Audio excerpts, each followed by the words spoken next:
por continuar con nosotros aquí en Extra TV. Le llevamos el programa Llegó la Hora, donde hay una variedad de temas muy útiles que usted puede aprovechar. De hecho, el que vamos a conversar a continuación le genera a usted tal vez alguna inquietud, y es cómo identificar aquellas conductas de riesgo en nuestros hogares. Y es que el Ministerio de Salud ha comentado cómo aumentan y se están dando los casos de violencia intrafamiliar cada vez más seguido. Y esto nos pone en alerta porque justamente en el hogar es donde comienzan muchas de esas situaciones que determinan el comportamiento de quien vaya a tener alguna situación de violencia, algún comportamiento destructivo y cuidado y no hasta delictivo. Por eso es que queremos analizarlo hoy con nuestra invitada. Ella es psicóloga y también especialista en análisis de conducta. Es la doctora Eileen Hines, que nos acompaña para conversar de este tema que, si bien es cierto, nos llama mucho la atención, no está ajeno a nuestros hogares y hay que prestar atención. Bienvenida. Muchas gracias, Dani. Muchas gracias por el espacio Extra TV. Un feliz año para todos los televidentes. Y bueno, qué mejor que iniciar el año, Dani, incluyendo en esas metas 2026 psicoeducación, qué queremos mejorar, ¿verdad?, en la familia, identificando esas conductas de riesgo, que precisamente es de lo que venimos a hablar hoy. Es un tema bastante amplio. Eileen, ¿qué es una conducta de alto riesgo? Porque quizás nuestros chicos, ¿verdad?, van a tener comportamientos de su edad, claro, sus berrinches, sus enojos, a veces quiebran cosas, pero ¿cuándo realmente hay un comportamiento que está notando que por ahí no deberíamos irnos? Exactamente, Dani. Muchas veces decimos, son cosas de la edad. Por ejemplo, alguna pataleta que hacen los chiquillos, ¿verdad?, que es bastante común. Pero, ¿qué es lo que pasa? ¿Cuándo es que hay que prestar mucha atención? Cuando de una conducta empezamos a tener un patrón repetitivo. Cuando ya esta conducta empieza a tener repercusiones en su día a día, por ejemplo, en el kinder, en la escuela, en el colegio con los compañeritos, muchas veces problemas con las autoridades, ¿verdad?, en este caso con los maestros, con los padres. Y bueno, no solo hablemos de un tema de los hijos, sino también los mismos adultos, Dani, porque a veces pasa que se normalizan estas conductas de riesgo, por ejemplo, que en la casa todos se gritan. Eso no es normal. Eso no es normal.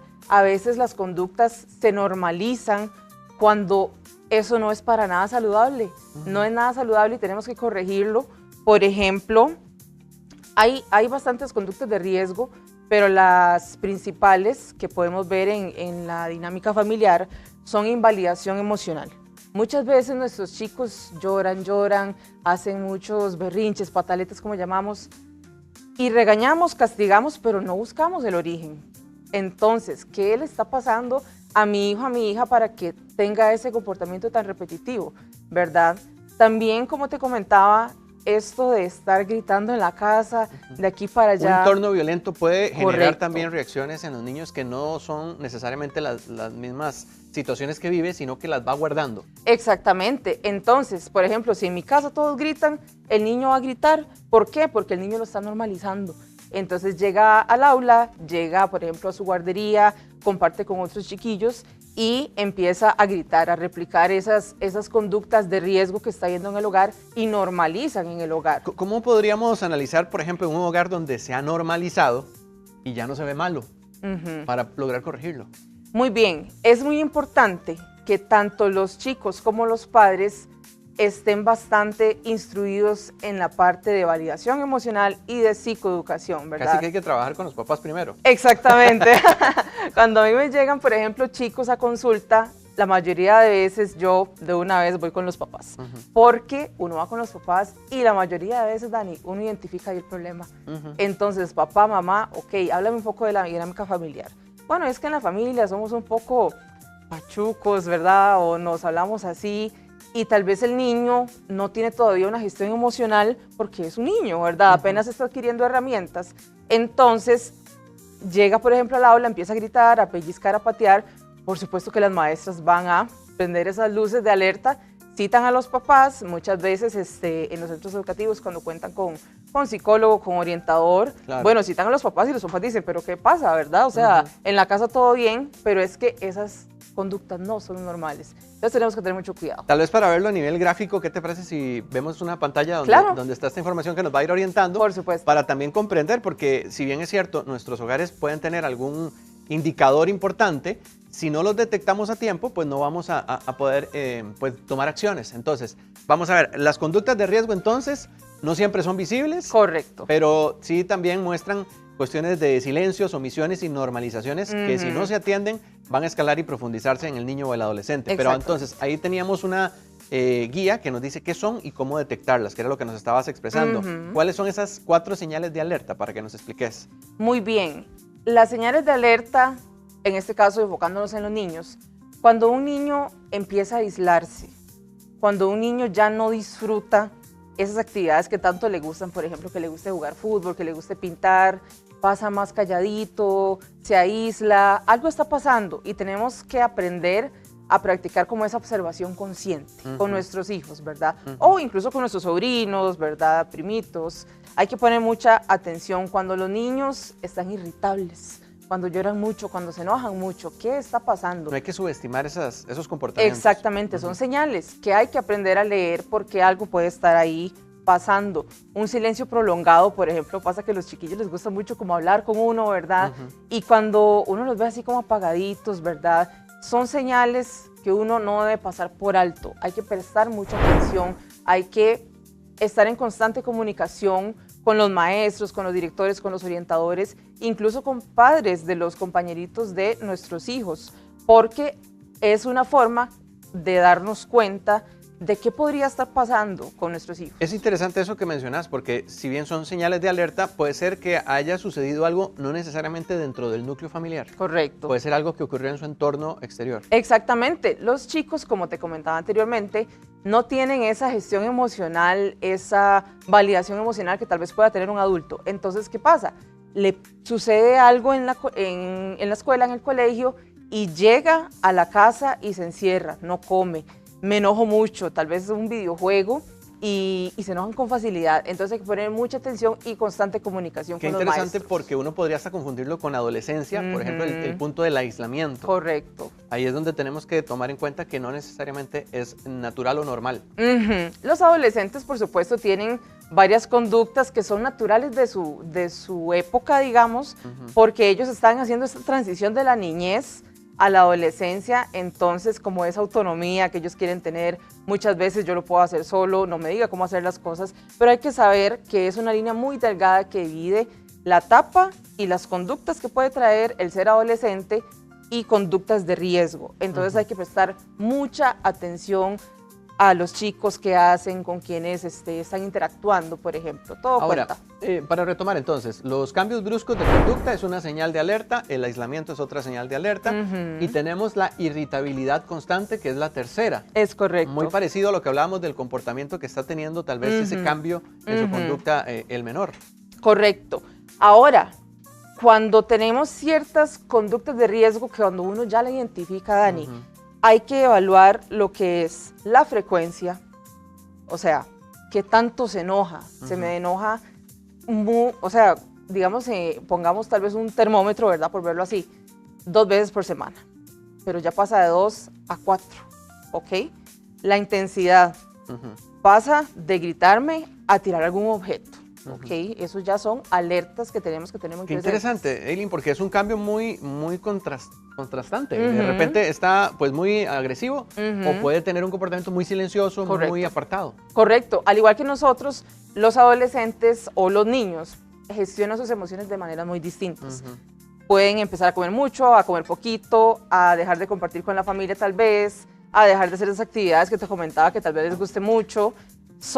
Hay que aprender a leerlos. Aquí esa es la tarea, creo que difícil de los padres, aprender a leer a los chicos, pero una vez que se empieza esta tarea y se logra no dominar, porque no la vamos tal vez a dominar al 100%, pero que podemos leer bastante al chico, es donde podemos registrar, identificar estas conductas que se tienen que detectar a tiempo, Dani, porque no queremos que tal vez termine en algún conflicto, por ejemplo, en la escuela o en el colegio. Ahora, hemos hablado de los niños, de los menores, pero ¿qué pasa con los adultos? ¿De alguna manera pueden también reflejar esas conductas ya en esta etapa de su vida? Por supuesto, un adulto, nosotros no estamos exentos de tener una mala gestión emocional. Vivimos en una sociedad tan acelerada, Dani, o sea, que yo creo que todos en algún momento nos hemos tal vez como alejado de ese camino, ¿verdad? Entonces en los adultos también hay que prestar mucha atención con lo que te contaba, invalidación emocional, por ejemplo, cuando también empieza a tener insomnio, cuando por ejemplo un adulto empieza a consumir mucho alcohol, ¿Qué está pasando? ¿Por qué estoy llegando a ese punto? Estoy durmiendo mal, estoy alzando mucho la voz, ya no quiero hacer esas actividades. Es como, por decirte, los niños dejan de hacer ciertas actividades que disfrutan, pasa muy parecido en los adultos. Entonces, para un adulto puede que sea más fácil identificarlo. Entonces, ese es el primer paso, identificarlo y decir, ok, algo está pasando en mí que no es normal, yo no soy así, y ahí es cuando uno puede empezar a buscar ayuda. Claro, prevenir con esas acciones que se están mostrando. Y algo que también me llama la atención es que mencionabas lo de las emociones, pero mencionaste también la falta de supervisión digital de un adulto. Correcto. Contanos eso porque también aquí alguno puede brincar y decir, ¿cómo? ¿Qué pasó ahí? Sí, con los chicos, por supuesto, hay que tener supervisión digital. Sabemos que en los teléfonos se puede encontrar de todo. Hay que tener mucho cuidado. Ahora es bastante difícil que un chico no tenga algún aparato electrónico, aunque sea por ciertas horas en el día. Supervisemos, por favor, qué están viendo nuestros niños.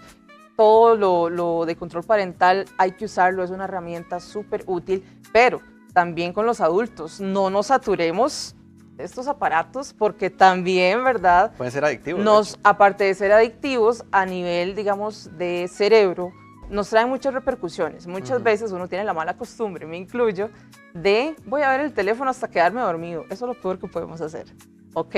2 horas antes de dormir, no pantallas. Qué difícil. Qué curioso, porque entonces no lo determinamos ahorita como un tema de riesgo, sino como un tema de salud.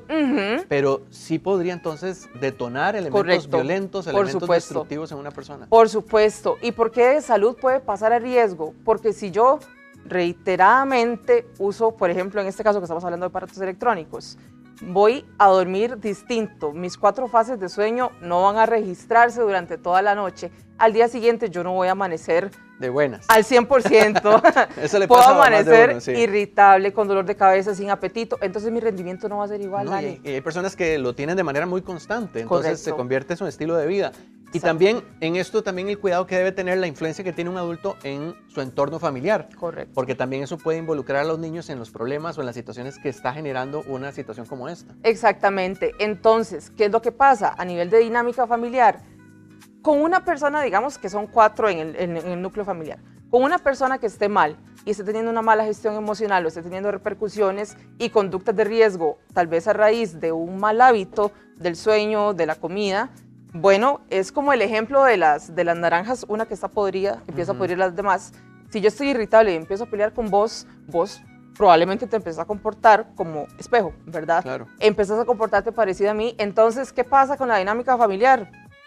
¿Verdad? Va a estar así como... Sí, se va haciendo como una onda expansiva. Exactamente, exactamente. Entonces, para ir aterrizando tal vez un poco la idea, es responsabilidad, por supuesto, de los padres, de los adultos, supervisar a los chicos, identificar, poner mucha atención a qué están haciendo o qué no están haciendo, qué dejan de hacer.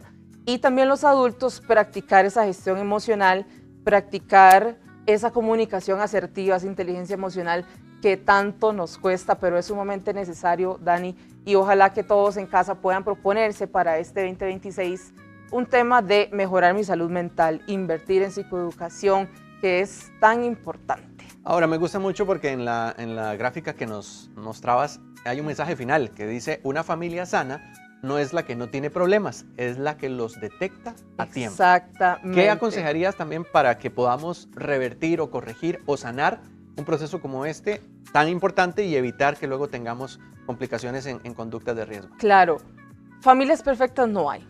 Una vida perfecta no hay, sería mentirte. Yo a mis pacientes les digo siempre, yo no te traigo una fórmula mágica porque eso no existe. Lo que uno tiene que aprender son herramientas, ¿muy bien? Entonces, no, familias perfectas no hay, problemas todos tenemos, Dani. Entonces, ¿qué es lo importante? Saber identificarlos y tomar acciones. Porque a mí, ¿de qué me sirve quejarme? Por cada queja, mejor dame una solución o una propuesta. Entonces, identifiquemos el problema y busquemos soluciones, ojalá en familia. Problemas todos tenemos. Entonces, centrémonos en identificarlos y buscar soluciones. No hay familias perfectas, pero sí podemos lograr una comunicación asertiva y una inteligencia emocional dentro del núcleo familiar, porque recordemos que la familia es la base de la sociedad, Claro. y no hay que entrar mucho en detalle de todo lo que está pasando en el país. Sí, que Entonces, hay temas de criminalidad, de correcto. violencia, inseguridad que surgen producto de muchas situaciones Exactamente. que no se supieron manejar en sus etapas tempranas y prevenir.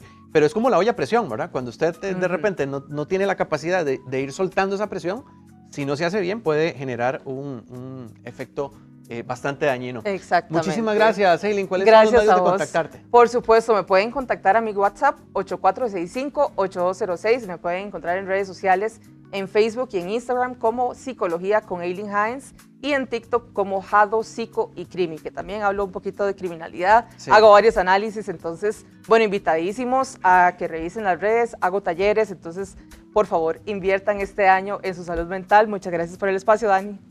Sí, gracias, Eileen, de verdad que sí. Y como queremos todos es buscar siempre acompañamiento. Nadie tiene la posibilidad de nacer aprendido, ni mucho menos saber cómo jugar esos papeles en No hay hogar, fórmula mágica. que no tenemos manuales, pero sí podemos acompañarnos de herramientas tan útiles como las que hoy aprendimos. Exacto.